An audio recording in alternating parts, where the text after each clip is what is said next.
Bienvenue pour notre deuxième petit cours sur la respiration complète. Donc je vous rappelle que la respiration est un outil très important dans notre vie pour notre santé physique, pour notre équilibre émotionnel et pour aussi notre mental et notre façon de penser. Vous pouvez avoir des pensées dans la tête qui tournent et qui tournent. Le fait de respirer amplement et complètement va vous permettre d'éliminer ces pensées parasites qui vous empêchent souvent de passer une bonne journée ou bien de dormir le soir. Entre autres, vous allez voir que vos organes s'équilibrent intérieurement, que tout votre système s'équilibre progressivement au fur et à mesure que vous allez développer cette respiration complète. Donc, nous allons revoir un peu la respiration complète que vous avez dû pratiquer déjà plusieurs fois. Donc, je vous rappelle les zones, la zone du ventre, la zone costale, la zone claviculaire. Je vous rappelle aussi les 4 temps. L'inspire, où nous prenons l'air, la suspension, puis l'expire, la suspension. Les suspensions sont presque infimes dans la respiration naturelle. C'est juste un temps avant de reprendre l'inspire, un temps avant de reprendre l'expire. Tout cela est naturel lorsque nous respirons dans un état de détente et de relaxation, lorsque nous sommes en vacances, lorsque nous regardons quelque chose de beau. Par exemple, notre souffle va entrer dans un rythme naturel, très apaisant. Maintenant, nous devons travailler par nous-mêmes ce souffle et débloquer toutes nos zones. Il y a les zones physiques aussi, c'est-à-dire les muscles qui ne travaillent plus au fur et à mesure que nous ne respirons pas complètement, que nous sommes bloqués dans nos émotions, qui bloquent le souffle, bloqués dans notre espace de la tête mentale, avec tout ce qui est stress profond. Donc il va falloir détendre et relâcher tout ça. Et c'est le corps et le souffle qui va nous permettre en fait de détendre et de relâcher et d'accéder à un autre niveau. C'est la base même de toutes les pratiques que vous pourrez faire par la suite, quelles qu'elles soient. Donc respirez. Donc tout d'abord, je vous rappelle que tout d'abord le ventre va se détendre lors de l'inspiration, lorsque nous allons prendre le souffle. Donc j'inspire, le ventre se détend, ce qui permet au diaphragme de descendre, de s'ouvrir le bas, puis les côtes s'ouvrent. Vous montez et vous montez jusqu'aux clavicules. Petit arrêt, puis tout se referme, les côtes, le ventre. La pause. Et vous recommencez le cycle.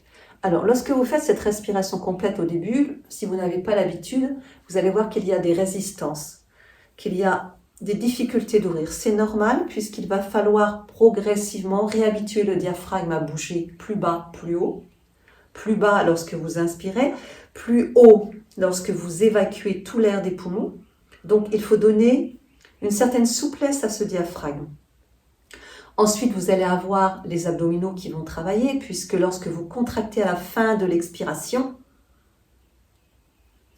les abdominaux vont contracter jusqu'à ce qu'il n'y ait plus rien. Donc, le ventre, les côtes vont se contracter aussi très fortement, s'étirer, donc tous les muscles intercostaux vont s'ouvrir petit à petit. Vous allez voir que votre cage thoracique peut s'amplifier, devenir beaucoup plus large, beaucoup plus vaste et plus élastique surtout. Et au niveau de la colonne vertébrale, il y a une rigidité qui va se retirer au niveau de la colonne avec les côtes qui s'écartent lorsque vous ouvrez dans le dos au niveau de la respiration complète.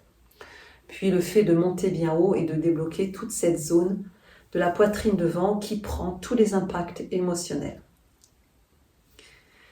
Voilà.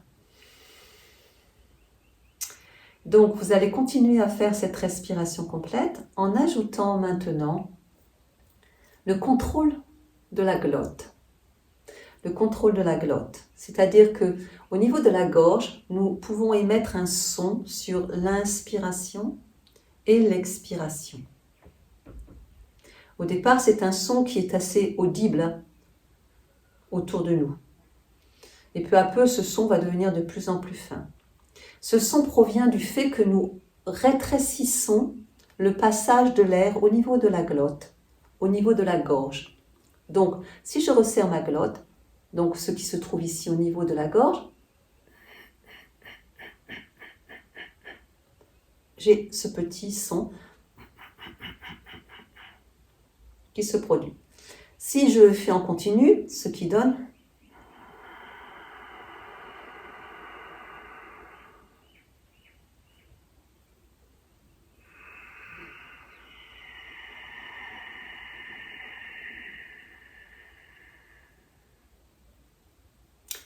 tout se fait au niveau de la gorge.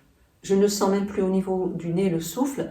Je sens ici que le passage passe, que le souffle passe dans ce passage, puis repart. Donc vous allez vous concentrer sur la gorge et voir un peu comment vous pouvez resserrer cette glotte de façon à ce que, en fait, le tuyau qui se trouve ici au niveau du passage du souffle, qui est comme ceci normalement dans le souffle, va peu à peu se rétrécir en resserrant. Lorsqu'il se rétrécit, vous allez avoir la capacité d'allonger votre inspiration et d'allonger votre expiration. Cela va vous demander un petit entraînement. Donc vous allez pouvoir en position allongée chez vous, dans votre lit le soir, principalement le soir. Ujjayi est très puissant pour calmer au niveau des pensées. Vous allez pouvoir travailler cette petite respiration Ujjayi tranquillement. La pratiquer. Si vous la pratiquez régulièrement, vous allez bien sûr obtenir des résultats qui vont vous surprendre. Petit à petit, vous allez pouvoir augmenter la longueur de votre souffle, de l'inspiration, de l'expiration, naturellement. Avec ces petites pauses entre l'inspiration et l'expiration et l'inspiration. Sans que ce soit de longues pauses. Simplement, on se pose et hop, on repart. On se pose, hop, on repart. Il est très important de sentir ces moments, même infimes, de suspension du souffle lorsque ça s'arrête avant de recommencer. Donc allons-y, nous allons faire ensemble 2-3 respirations à partir d'Ujjayi. Donc, vous voyez, si je le fais avec la bouche, on entend bien ici, c'est comme la respiration du dormeur. Donc essayez doucement. Vous êtes à vide, puis vous inspirez.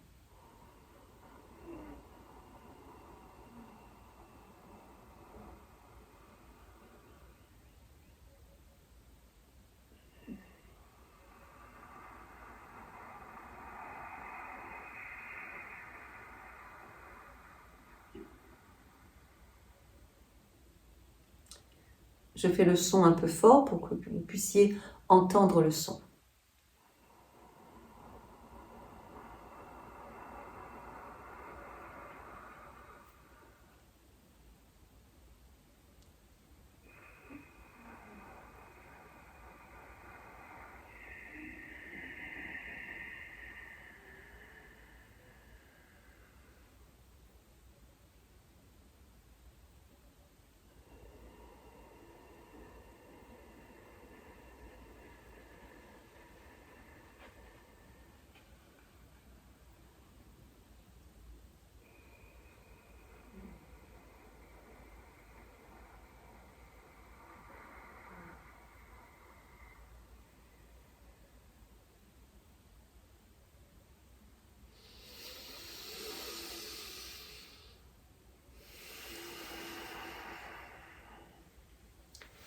J'accentue un peu le son et les mouvements pour que vous puissiez comprendre et voir et sentir dans votre propre corps ces mouvements importants de cette inspire. Non pas dans la verticalité seulement, il y a l'horizontalité où tout s'ouvre et en même temps la verticalité que le souffle nous offre, ce qui a un impact direct aussi sur notre colonne vertébrale. Nous continuerons notre entraînement dans une troisième petite vidéo. Surtout pratiquez Ujjayi, essayez de voir comment vous pouvez progressivement écouter ce son au niveau de la gorge. C'est comme si vous inspiriez et expiriez seulement au niveau de la gorge. Tout le reste ne se ressent plus du tout. Donc voyez un petit peu comment vous pouvez améliorer. Au début, ce sera peut-être un peu difficile, mais voyez comment vous pouvez réguler ce souffle. Je l'ai produit plus d'une façon externe plutôt, excusez-moi, mais vous pouvez le faire d'une façon à ce que vous seul l'entendiez. Au départ, c'est bien d'amplifier pour un peu sentir ce souffle. Je vous remercie d'être présent pour ces petits cours. Soyez bien. N'oubliez pas de voir nos cours que nous allons avoir en ligne.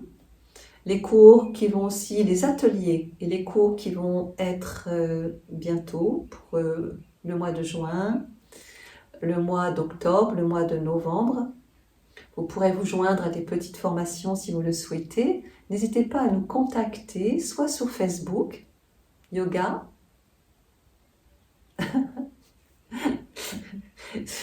Yoga Cosmopolite Earth, ou bien simplement sur YouTube. Voilà, je vous souhaite une bonne journée et à bientôt.